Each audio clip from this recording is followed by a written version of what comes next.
भारतीय सेना से जुड़ने का सपना कई सारे युवाओं का होता है।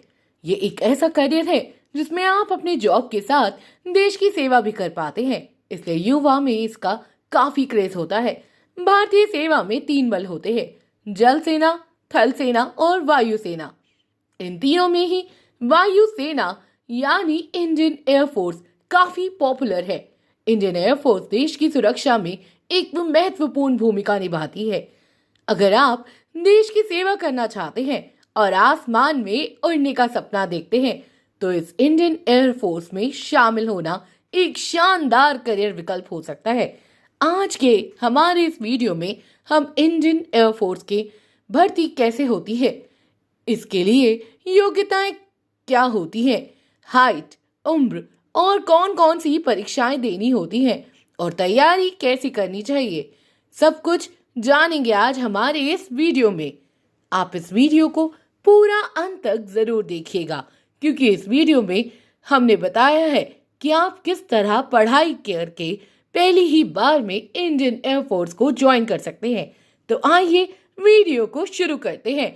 सबसे पहले जानते हैं कि इंडियन एयरफोर्स में शामिल होने के कौन कौन से तरीके होते हैं।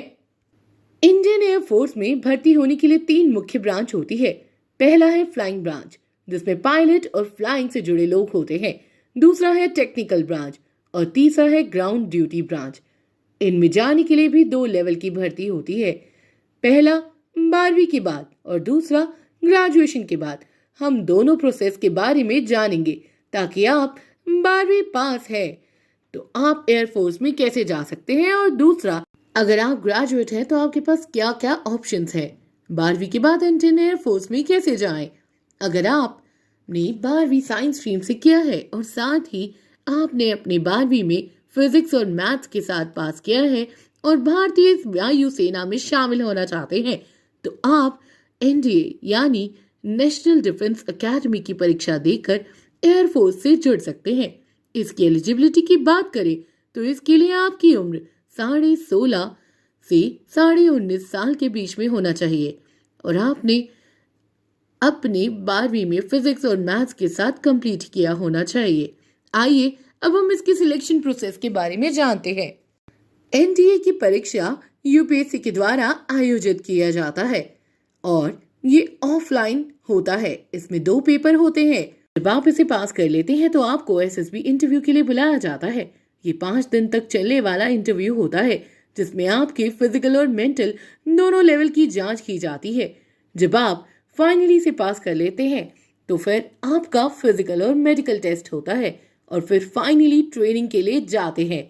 ट्रेनिंग पूरी करने के बाद आप फाइनली एयरफोर्स ज्वाइन कर पाते हैं। ध्यान रहे, एनडीए की फॉर्म भरने के दौरान आपसे प्रेफरेंस पूछा जाता है। तो अगर आप एयरफोर्स में जाना चाहते हैं तो आपको प्रेफरेंस में एयरफोर्स को ऊपर भरना होगा। अग्निवीर भर्ती, इसके थ्रू आप सेना के तीनों ही बल, भारतीय सेना, वायु सेना और नौसेना में जा सकते हैं। इसमें आपको 4 साल की सर्विस मिलती है और अगर आप अच्छा परफॉर्म करते हैं तो आपका जॉब रेगुलर हो जाता है। इसके लिए आवेदक 12वीं साइंस स्ट्रीम से पास किया होना चाहिए और एज लिमिट 17.5 से 21 साल तक होना चाहिए। आइए अब जानते हैं कि आप ग्रेजुएशन के बाद इंडियन एयरफोर्स में कैसे जाएं। अगर आप ग्रेजुएट हैं तो भी आप इंडियन एयरफोर्स में शामिल हो सकते हैं। आप एफकैट सीरीज के थ्रू एयरफोर्स ज्वाइन कर सकते हैं। आइए इसे जानते हैं। AFCAT air force common admission test के माध्यम से एफकैट परीक्षा हर साल 2 बार आयोजित की जाती है। इससे फ्लाइंग ब्रांच, टेक्निकल ब्रांच और ग्राउंड ड्यूटी ब्रांच में भर्ती होती है। एलिजिबिलिटी की बात करें तो फ्लाइंग ब्रांच के लिए आपका ग्रेजुएशन इंजीनियरिंग से कंप्लीट होना चाहिए। इसके साथ में इससे 60% अंकों के साथ पास किया होना चाहिए और आपने अपना 12वीं फिजिक्स और मैथ से किया होना चाहिए। ऐसे ही टेक्निकल ब्रांच के लिए इंजीनियरिंग डिग्री, बीटेक और बीई कंप्लीट होना चाहिए, जबकि ग्राउंड ड्यूटी ब्रांच के लिए आपका किसी भी विषय में ग्रेजुएट होना चाहिए। एज लिमिट फ्लाइंग ब्रांच के लिए 20 से 24 साल तक है, तो वहीं टेक्निकल और ग्राउंड ड्यूटी के लिए 20 से 26 साल तक है। ईडीएस कंबाइंड डिफेंस सर्विसेज के माध्यम से एनडीए की तरह सीडीएस परीक्षा भी यूपीएससी द्वारा आयोजित की जाती है और इसकी मदद से आप इंडियन एयरफोर्स में जा सकते हैं। इसके लिए आपको किसी भी स्ट्रीम से ग्रेजुएशन किया होना चाहिए। इसके बाद आप इसके लिए अप्लाई कर सकते हैं। सीडीएस के एग्जाम के थ्रू अलग अलग सेना में जा सकते हैं। अगर आप प्रेफरेंस में एयरफोर्स को भरते हैं तो आप एयरफोर्स में भी जा पाएंगे। एनसीसी स्पेशल एंट्री के माध्यम से अगर आपने ग्रेजुएशन के दौरान NCC air wing C certificate प्राप्त किया है तो आप बिना परीक्षा के सीधे इंडियन एयरफोर्स के फ्लाइंग ब्रांच के इंटरव्यू के लिए आवेदन कर सकते हैं। इसके अलावा भी एनसीसी कैंडिडेट्स के लिए अलग अलग भर्ती आती है। इसके लिए आपके पास NCC C certificate A grade के साथ 12वीं में फिजिक्स और मैथ्स होना चाहिए। इसके साथ आपका एज 20 से 24 साल के बीच होना चाहिए। इंडियन एयर फोर्स की तैयारी कैसे करें? इंडियन एयर फोर्स हो या भारतीय सेना का कोई भी बल, इनकी तैयारी में दो चीज काफी इम्पोर्टेंट होता है। पहला है इसका एग्जाम, दूसरा है फिजिकल। एग्जाम की तैयारी के लिए आप सबसे पहले एग्जाम के सिलेबस को देखें, फिर उसके बाद उसकी तैयारी शुरू करें। आप इसके लिए ऑनलाइन ऑफलाइन किसी भी प्रकार की कोचिंग को ज्वाइन कर सकते हैं। इसके अलावा मार्केट में सभी एग्जाम के लिए कई सारे रेप्यूटेड और अच्छे बुक्स अवेलेबल हैं जिसकी मदद आप ले सकते हैं।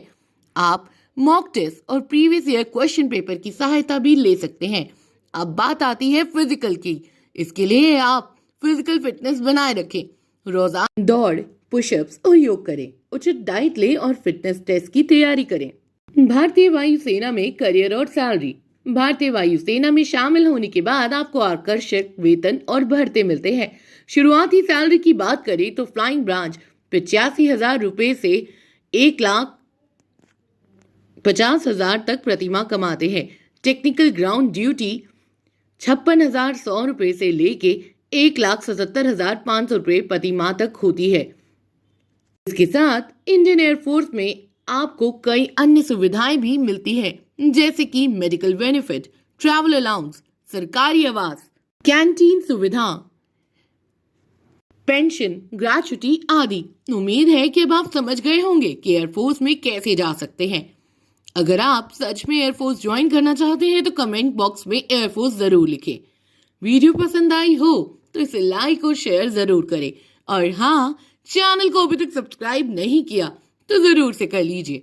मिलते हैं आपसे अगले वीडियो में। Thanks for watching.